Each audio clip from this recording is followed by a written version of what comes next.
en las manos de Dios. Porque Él tiene cuidado de ustedes. ¿Qué quiere decir eso? Porque Él cuida de ustedes. El Salmo 37:5. Encomienda a Jehová, o a Yahvé, como quieran decir, o al Señor, como dicen las versiones modernas, tu camino. O sea, pon tu camino y tu vida en las manos del Señor. O sea, deja que Él dirija tus pasos. Dice, y confía en Él. O sea, yo dejo que Él dirija mis pasos, pongo todo en manos de Él, confío en Él y Él hará. ¿Qué es Él hará? Él te ayudará, Él se encargará de todo. Bueno, Hebreos capítulo 13, versículo 5. Sean sus costumbres, o sea, su carácter, sin avaricia. ¿Qué es la avaricia? Ese amor desmedido por el dinero, que aunque se tiene, se quiere más. Y tienen ya, mejor dicho, dinero hasta para votar y sin embargo, más. Esa es la avaricia. Y repite, contentos con lo que tienen ahora. O sea, estén satisfechos con lo que tienen. Porque Él mismo dijo, ¿qué dijo? Nunca te dejaré ni te abandonaré. O sea, no te desampararé. Yo siempre me pongo de ejemplo. Hace muchos años Dios me ha demostrado, ¿sí? Nunca lo desampara, nunca lo abandona, nunca lo deja. Él siempre está presente. Deuteronomio capítulo 31, versículo 8. Dice, y Jehová o el Señor va delante de ti o irá delante de ti. Él estará contigo y no te dejará ni te desamparará, no te abandonará. Por lo tanto, ¿qué dice? No temas ni te intimides. Mira, estos textos son tan hermosos que uno debería cogerlos y creerlos, apropiarse de ellos, sentirlos. Porque es que a veces uno lo lee, que nunca te dejará, nunca te abandonará, nunca no te desamparará, pero como que no lo crees, ¿sí? No, hay que leerlos y apropiarse de ellos, sentirlos. Y eso le da a uno una seguridad grande. Deuteronomio 31:8. Salmo 34:19. Estoy corriendo un poquito porque falta un tema importante. Salmo 34:19. Muchas son las aflicciones del justo. O sea, está diciendo muchas son las aflicciones del justo. El justo son, ¿quiénes? Los creyentes verdaderos, ¿no? Los justificados. Muchas. ¿Cómo así? O sea que los creyentes también tienen muchas aflicciones. Sí, Señor. Podemos tener aflicciones, podemos tener pruebas, podemos tener tristezas, podemos tener muchas aflicciones. Pero de todas ellas lo librará Jehová, lo librará Yahvé o el Señor. ¿Cuál es la diferencia que yo decía al comienzo entre un creyente verdadero y una persona que no tiene a Dios cuando llegan las aflicciones? Que uno puede tener las aflicciones y las pruebas, ¿cierto? Y estar pasando por problemas. Pero ya uno no lo toma como la toma la gente que no tiene a Dios. Desesperados y me voy para la cantina a tomar trago y présteme una pepa de no sé qué, de Ativán para tomar por las noches porque no duermo, y otra para los nervios en el día y otra así. No, o incluso para lo que dice, me voy para el brujo, sí, a que me pase allá los chamizos y todas las cosas y me eche las aguas y todas las cosas. No, es en serio.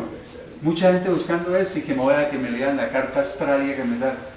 No, uno lo toma con calma. Puede que esté con el problema, pero uno lo que hace es ping, de rodillas, a orar y decirle, Señor, ahí lo que decía el texto que vimos hace un rato, descarguen o echen toda su ansiedad sobre Él y sean conocidas sus peticiones, o sea, pongan en manos de Él todos los problemas.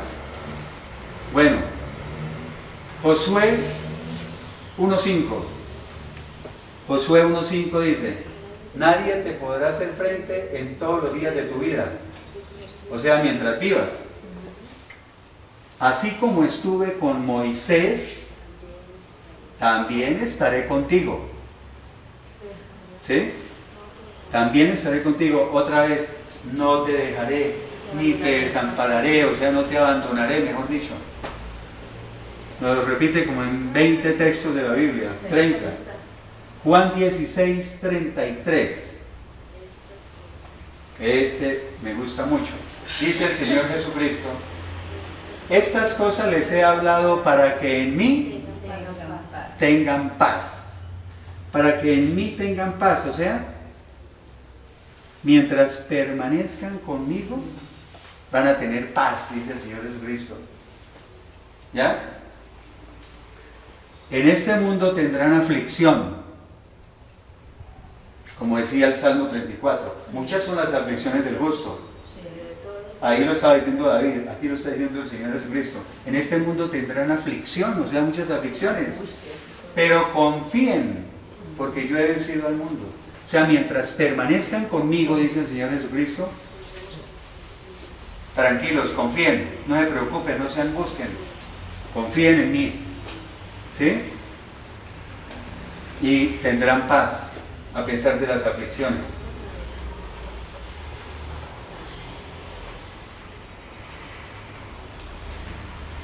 Y mire estas promesas y estas bellezas que dice la palabra de Dios. Isaías 26:3 dice: tú guardarás, o tú guardas en completa, o sea, en perfecta paz, a aquel cuyo pensamiento en ti persevera. O sea, a quien siempre está pensando en ti, porque en ti ha confiado. A aquel que siempre está pensando en ti, tú lo cuidas, tú lo guardas en completa paz, porque en ti confía. ¿Sí existe eso de que uno siempre esté pensando en Dios? Sí. Totalmente. Esa sí es una obsesión sana. Algo obsesivo pero sano. Sí, que uno en todo momento el pensamiento es Dios. O por lo menos, mientras yo no esté muy, digamos, concentrado en algo, mis pensamientos son a toda hora en Dios. ¿Ya? Entonces, esa sí es una obsesión que deberíamos tener todos. Salmos, capítulo 4, versículo 8. Dice, ay, este sí es muy bueno para los pacientes. En paz me acostaré y así mismo dormiré. O sea, por eso me acuesto y duermo en paz, mejor dicho. Porque solo tú, Jehová, me haces vivir confiado. Hay consultas, viene mucha gente a consulta. Doctor, no puedo dormir, ¿usted me podría dar unas tabletas? ¿Unas pepas? ¿Sí? Yo jamás le he recetado a ningún paciente que Ativan, que Alprazolam, que nada, digo no. Hay que mirar es por qué no está durmiendo, miremos la raíz de por qué no duerme, ¿cierto? Y entonces muchas veces me les voy por el lado de que están enfermos del alma y del espíritu, y entonces después están aquí sentados como ustedes en las conferencias, porque esa es la solución, ¿no? Arreglo mi alma y mi espíritu y paz y salvo con Dios, y se arregla, y se duerme, mejor dicho, uno como un angelito. Porque solo tú, Jehová, me haces vivir confiado. Proverbios 3:24, relacionado con lo mismo. Cuando te acuestes, no tendrás ningún temor, sino que te acostarás y tu sueño será grato, o sea, tu sueño será agradable. Porque es que hay gente que se acuesta y empiezan a pensar en los problemas del día siguiente. ¿Sí? Eso ocurre. Sí, mañana es cierto que mañana tengo a las 8 de la mañana que pagar no sé qué, que a las 10 de la mañana tengo que estar en el banco con si sé cuándo, que a las 12 del día tengo que... No, por favor. Eso, ¿cierto? Confía en Dios, desentiéndase de todo eso y duerma como un angelito. Cuando te acuestes no tendrás ningún temor. Ahora vamos a ver 4 textos rápidamente y ya vamos a llegar a la parte más importante. Así que no tienen ningún tema específico. Dice 1 Pedro capítulo 3, versículos 10 y 11.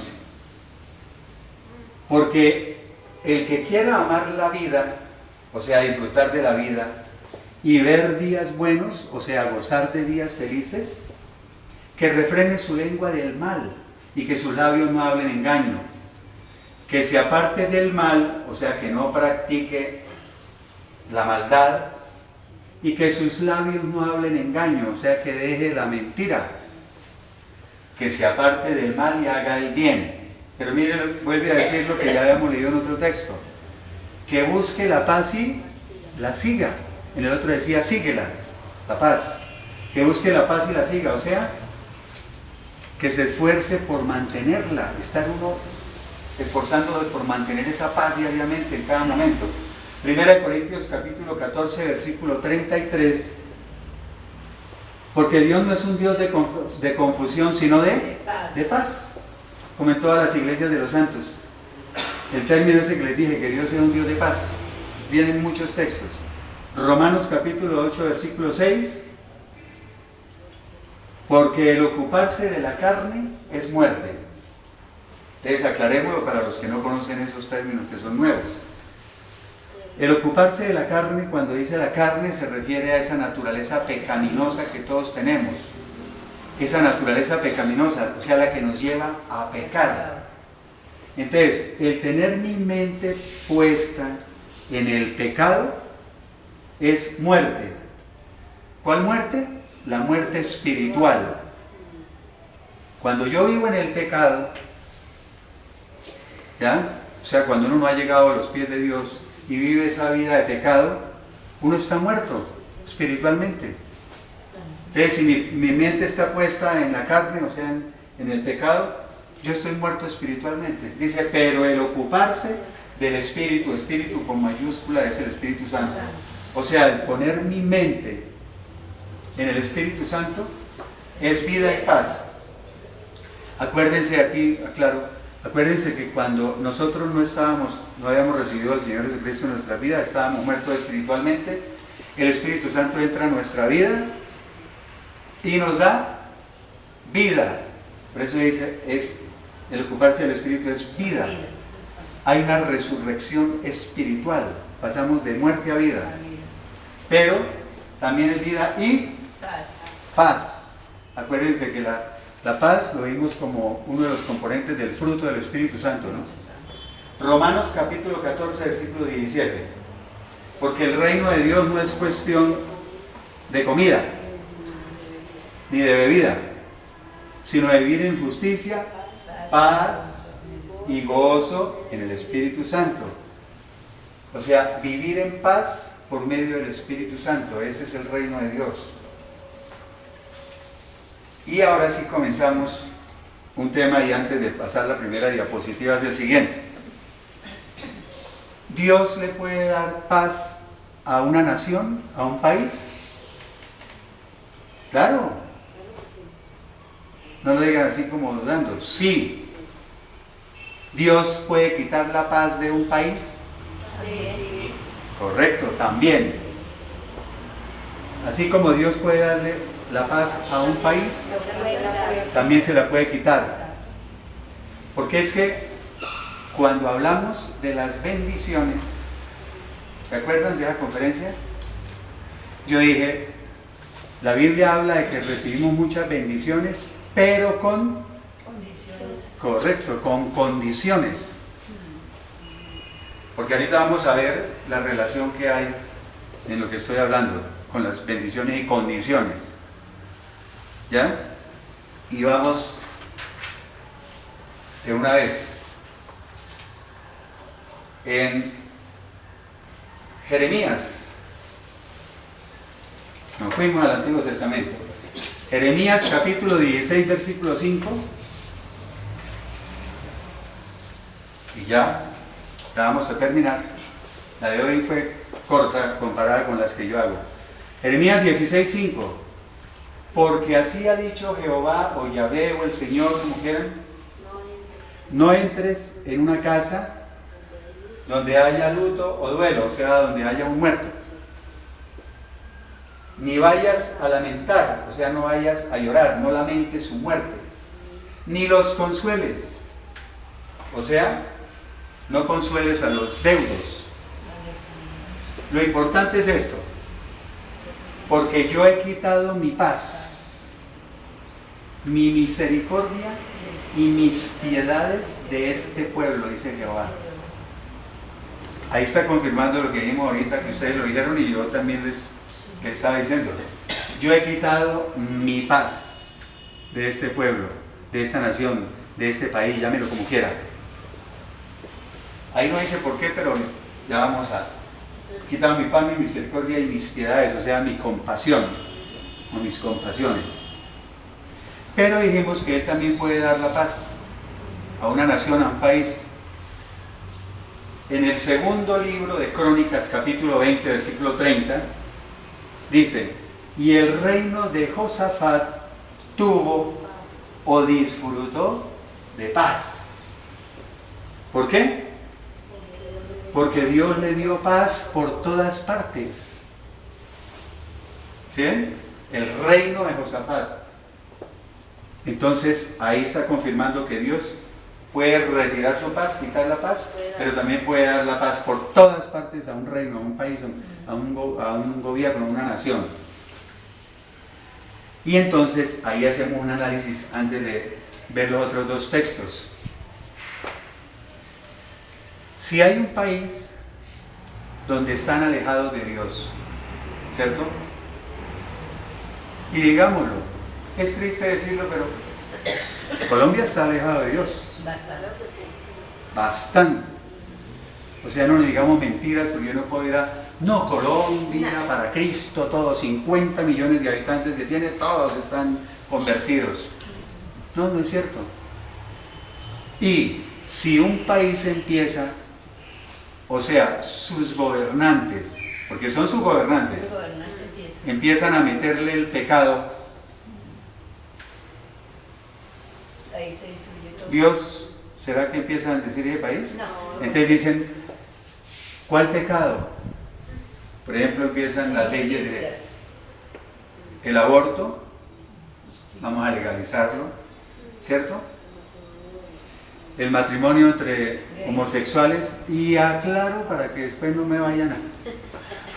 se me vengan encima. No, los homosexuales son seres humanos y son mi prójimo, ¿cierto?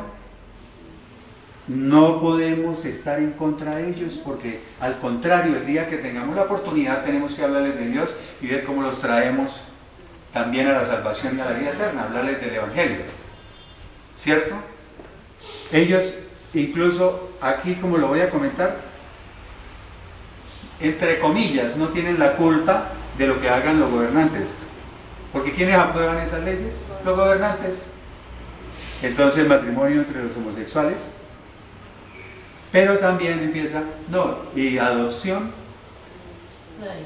para las parejas del mismo sexo, y empiezan con una serie de cosas, ¿ya?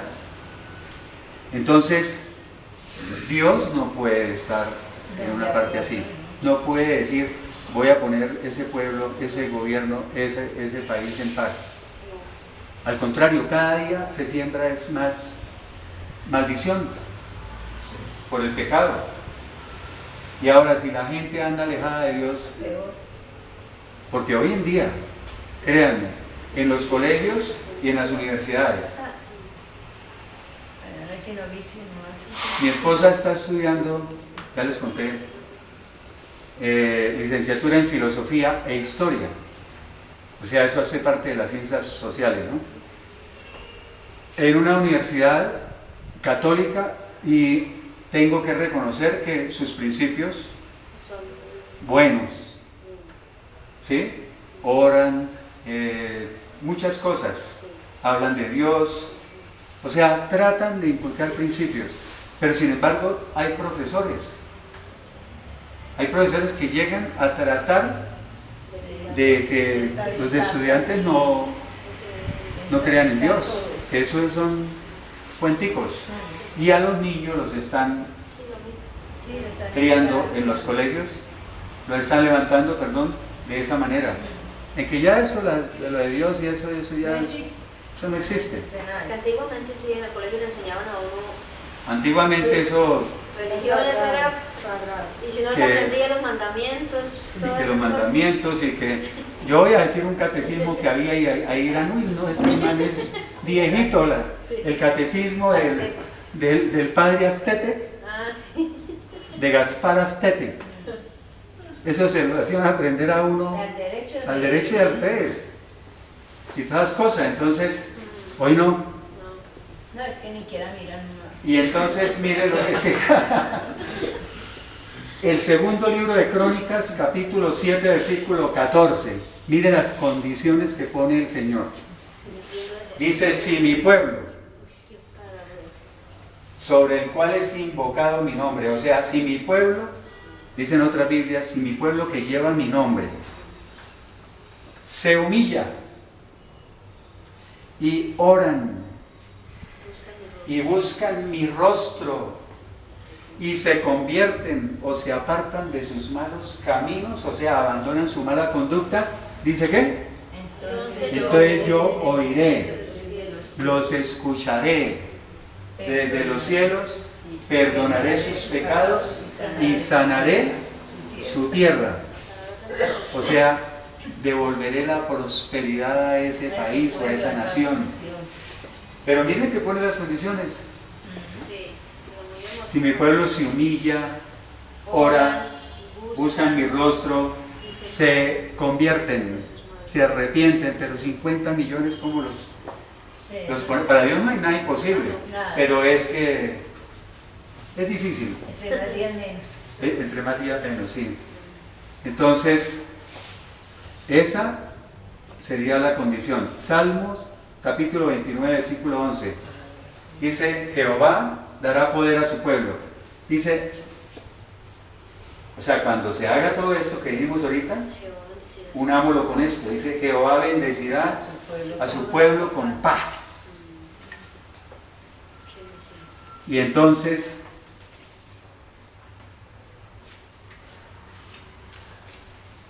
no puede haber paz si no es la paz de Dios.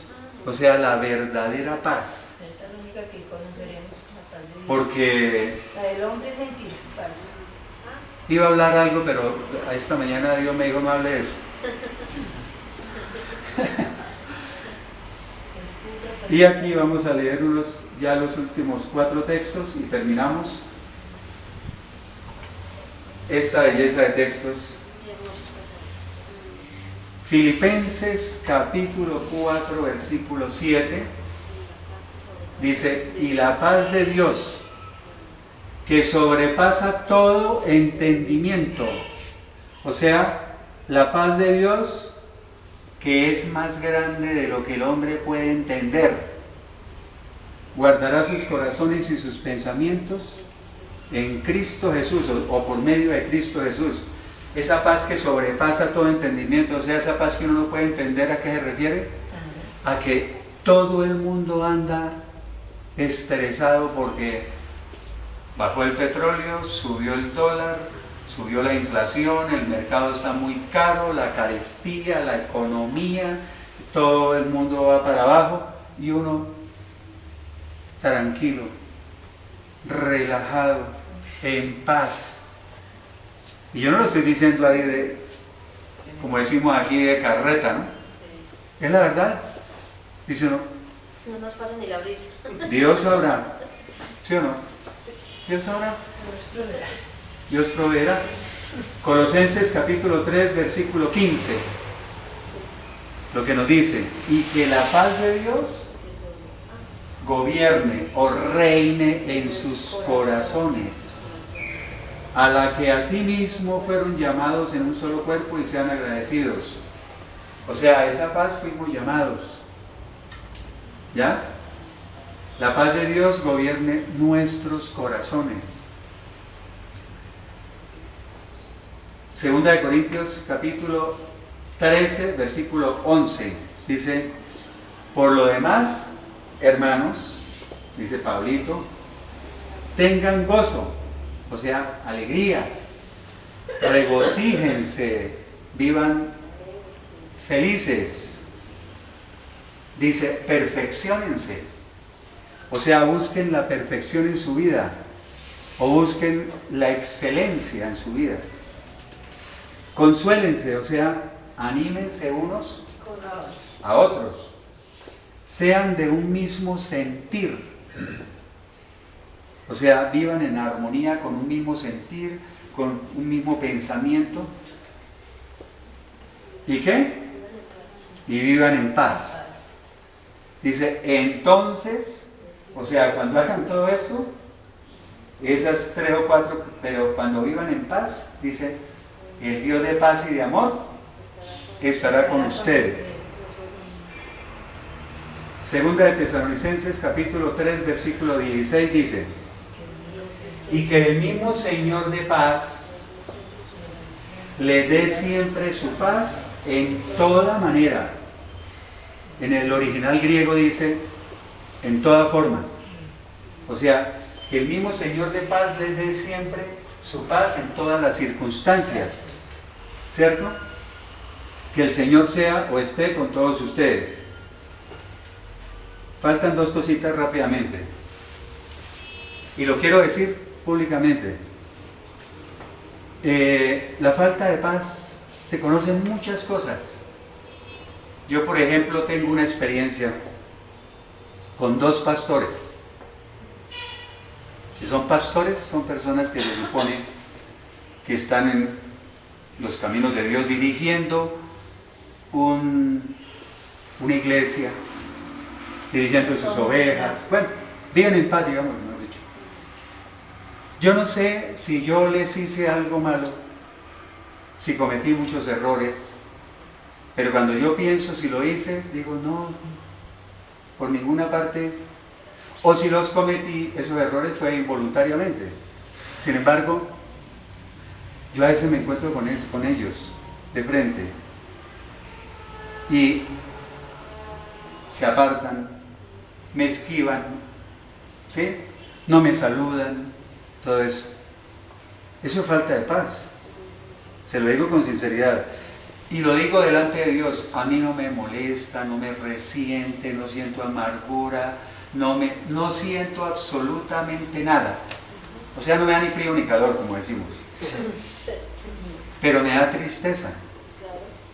Me desilusiono de ver 2 personas en la posición donde están con esas cosas tan inmaduras espiritualmente, tan infantiles, o sea que están viviendo una falsa vida, ¿o no? Sí.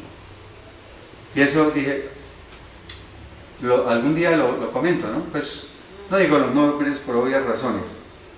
Bueno, y entonces lo último es esto que no lo traen en diapositivas. Algunos dirán, bueno, ahí está hablando de paz, paz, paz, paz, y entonces, ¿por qué en Mateo 10, versículos 34 al 37, Mateo capítulo 10, versículos 34 al 37, lo leo, porque no lo traje, es de lo que añado ya cuando tengo la conferencia lista. Dice, no piensen que he venido para traer paz a la tierra, dice el Señor Jesucristo. No piensen que he venido para traer paz a la tierra. ¿Cómo así? Duró 1 hora diciéndonos ahí que el Señor Jesucristo nos da paz, y ahora sale con un texto donde dice que no piensen que he venido para traer paz a la tierra. Y agrega, dice, no he venido para traer paz sino espada. Esa espada pudiera significar guerra, puede significar división, puede significar disensión. Entonces yo no he venido para traer paz a la tierra, sino para traer espada, guerra. Pero entonces hay que entenderlo en qué contexto está. Y leemos el versículo 35 y dice, he venido para poner al hijo contra su padre. A veces la gente lee eso y dice, uy, ¿cómo así? ¿De qué está hablando? Oiga, lo dice la palabra, he venido para poner al hijo contra su padre, a la hija contra su madre y a la